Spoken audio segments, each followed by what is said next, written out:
ഘട്ടത്തിൽ ജന്മിമാർ ചെയ്യുന്ന പോലെ അടിപൊളി വസ്ത്രവും നല്ല മേൽമുണ്ടും എല്ലാം ധരിച്ചുകൊണ്ട് തലയിൽ ഒരു കെട്ടുകെട്ടി 1893 വില്ലുവണ്ടിയിൽ ചരിത്രത്തിലേക്ക് ഒരു യാത്ര നടത്തി നമ്മുടെ സ്വന്തം അയ്യങ്കാളി. എന്നിട്ടോ 1893 അദ്ദേഹം ഈ യാത്ര നടത്തുമ്പോൾ വഴിയരികിൽ ധാരാളം ജന്മിമാർ അദ്ദേഹത്തെ കാത്തിരിക്കുന്നുണ്ടായിരുന്നു തടയാൻ വേണ്ടിയിട്ട്. പക്ഷെ അയ്യങ്കാളിയുടെ മൂർച്ചയായ വാക്കിന്റെയും മൂർച്ചയായ കത്തിയുടെയും ബലത്തിൽ അവർ പേടിച്ചോടുകയാണ് ചെയ്യുകയുണ്ടായി. പക്ഷെ യഥാർത്ഥത്തിൽ അപ്പോഴും നമ്മൾക്ക് എന്ത് കിട്ടിയില്ല, നമുക്ക് വഴി നടക്കാനുള്ള അവകാശം നിഷേധിച്ചിട്ടുണ്ടായിരുന്നു ഭൂരിഭാഗം പേർക്കും.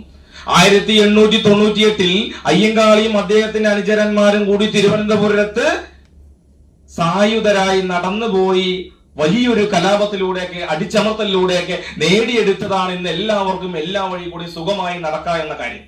അത് ഭൂരിഭാഗം ജനറേഷൻ ഇപ്പൊന്നും അറിയില്ല. ഇപ്പോഴത്തെ ജനറേഷനും ഈ അയ്യങ്കാളി പറഞ്ഞ ആരാന്ന് പോലും അറിയില്ല എന്നാണ് ഞാൻ മനസ്സിലാക്കുന്നത്. നമ്മൾ ഏറ്റവും പ്രധാനപ്പെട്ട ആവശ്യമാണ് നമുക്ക് വഴി നടക്കുക എന്നത്. ആ ഒരു കാര്യം നമുക്ക് നേടിത്തന്നു. രണ്ടാമത് പറയാനുള്ളത് ഏറ്റവും പ്രധാനപ്പെട്ട ഒരു പോയിന്റ് ആണ് വിദ്യാഭ്യാസം. 1907 ഉത്തരവിറക്കി, രാജാവ് ഉത്തരവിറക്കി. ഇന്നത്തെ സുപ്രീം കോടതി വിധിക്ക് തുല്യ. എന്താണ്? എല്ലാവർക്കും വിദ്യാഭ്യാസം വേണമെന്ന് 1907 ഉത്തരവിറക്കി. ആ ഉത്തരവ് കൊണ്ട് അയ്യങ്കാളി പഞ്ചമിയെയും കൊണ്ട് എങ്ങോട്ട് പോയി? വെങ്ങാനൂരിലെ സ്കൂളിലേക്ക് ബെഞ്ചിലിരുത്തി.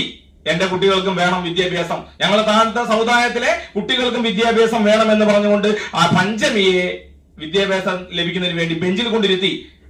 ജന്മിമാർക്ക് സഹിക്കുവോ? ഇവർക്ക് എന്തിനാ വിദ്യാഭ്യാസം? അടിച്ച് പുറത്താക്കി. ആ ദിവസം ആ സ്കൂൾ കത്തിച്ചു. വീണ്ടും ആ രാത്രി തന്നെ അയ്യങ്കാളി തോറ്റു കൊടുക്കാൻ തയ്യാറായില്ല. അത് പുറമേഞ്ഞ സ്കൂളല്ലേ, വീണ്ടും പുതുക്കി പണിത് സ്കൂളാക്കി, വീണ്ടും കത്തിച്ചു.